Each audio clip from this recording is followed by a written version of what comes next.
Alright, we're going to do a horror double feature this time around. I'm going to do one movie that I rented and one movie that I bought. I'm going to start off with the movie I bought first. Horns. This one's directed by Alexandria Aja, a new Daniel Radcliffe movie. And basically in this movie, Daniel Radcliffe plays Ig. He is a guy that finds out he's being framed for murder of his girlfriend. His girlfriend was murdered and he is the prime suspect. His name in this movie is Ig. That's a unique name. And his girlfriend in the movie is named Marion, played by Juno Temple. He has a lawyer in this movie, his best friend, played by Max Minghella Lee. And everybody thinks he did it. And there's a lot of evidence against him that shows he is the prime suspect, even though he knows he didn't do it. And everybody's hoping he goes to hell for this murder, since he lives in this very Christian town. And all of a sudden, horns start growing on his head, making him look like a demon or the devil. And these horns have power over the people in his town.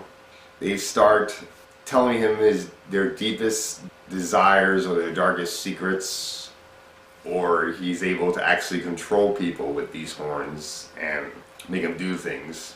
And he has other powers with the horns, which I don't want to spoil.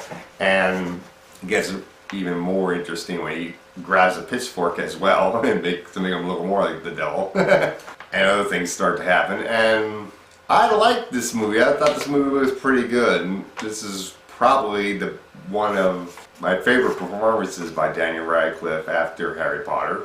He has great chemistry with Juno Temple. I don't consider Juno Temple to be that talented of an actress, but she really showed some talent in this movie, so she really surprised me. I was shocked to see how talented she was in this movie and how well she worked with Daniel Radcliffe. The actor that plays his best friend, Max Minghella, he was pretty good in the movie too.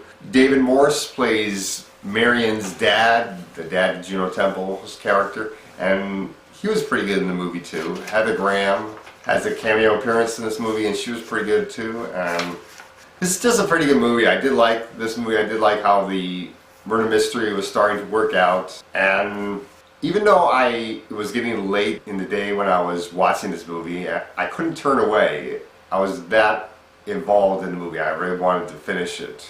Even though part of me wanted to stop it and finish it the next day, I couldn't stop. It was that gripping and that interesting. And I just really did like Daniel Radcliffe in this movie, and Juno Temple was pretty good in it, even though she's not in it as much because her character is obviously dead. So you only get her in flashbacks. But it was just a very good movie, and one of the scenes that they have together has Daniel Radcliffe and Juno Temple kind of like head to head, like the yin and yang, which obviously that's done on purpose by the director. And I like stuff like that has symbolism and stuff, and it's just a very good movie. I was able to understand what was going on in the end, even though some people have said that they weren't able to understand the ending. I was able to understand the ending. So overall, I'm going to give this movie a B+.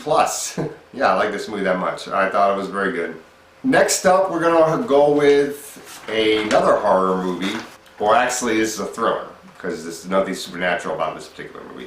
It's called The Guest, directed by Adam Wingard. This is the same guy that directed You're Next, which I think You're Next is pretty overrated for a horror movie. A lot of people regard it very high and really got into the hype of that movie. And when I saw it, I didn't really like it that much at all. The acting was terrible, except from the lead girl, and really it just wasn't that good of a movie, in my opinion. But this movie was really good from the same director, and the acting is much better in this film. In this film, we got Dan Stevens playing a guy named David. He is a British actor, and he pulls off an American accent very well. And he just came home to the United States after serving in the military and ends up living with the family of a fellow veteran. Apparently this veteran that he served with died, and he ends up living with the family of that fellow veteran, somebody named Caleb, and he ends up staying with that family because they serve together and they accept him in almost as like he's part of the family already, and he ends up developing a friendship with the youngest son of the family and helping him out against the bullies. He ends up going to a party with the daughter and getting in with her friends and becomes a big part of their family. Yeah. But the girl doesn't trust him, and she finds out she has good reason not to trust him when she finds out he's not who he says he is. And I don't want to go into too much detail because the less you know about this movie, the better. This is a really good thriller. I really did like this movie. This is probably one of the best movies of 2014 that I've seen. Oh man, the guest is fantastic. This is a really good thriller. It uses tones of the 80s very well. I really did like that. And it's set at Halloween time and uses that Halloween vibe very well. I really did like that because you see pumpkins, there's a Halloween haunted house for a climax that is done very well within the school that the two kids go to and where the climax happens, and it's just a really good movie.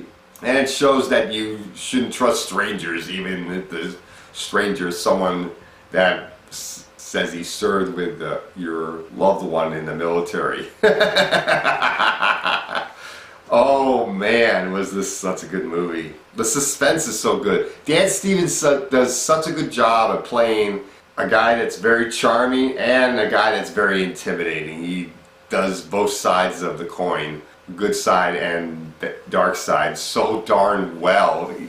He was so good in this movie, and the movie itself is just so darn good. It was so suspenseful and everything. I really did like this. So I'm going to give this movie an A. This is definitely one of the best movies I've seen for 2014, and I know I'm in 2015, I'm talking about 2014 movies, but I wanted to get this movie done with and try to catch up. And that's all I got to say about The Guest and Horns. So check both of these movies out.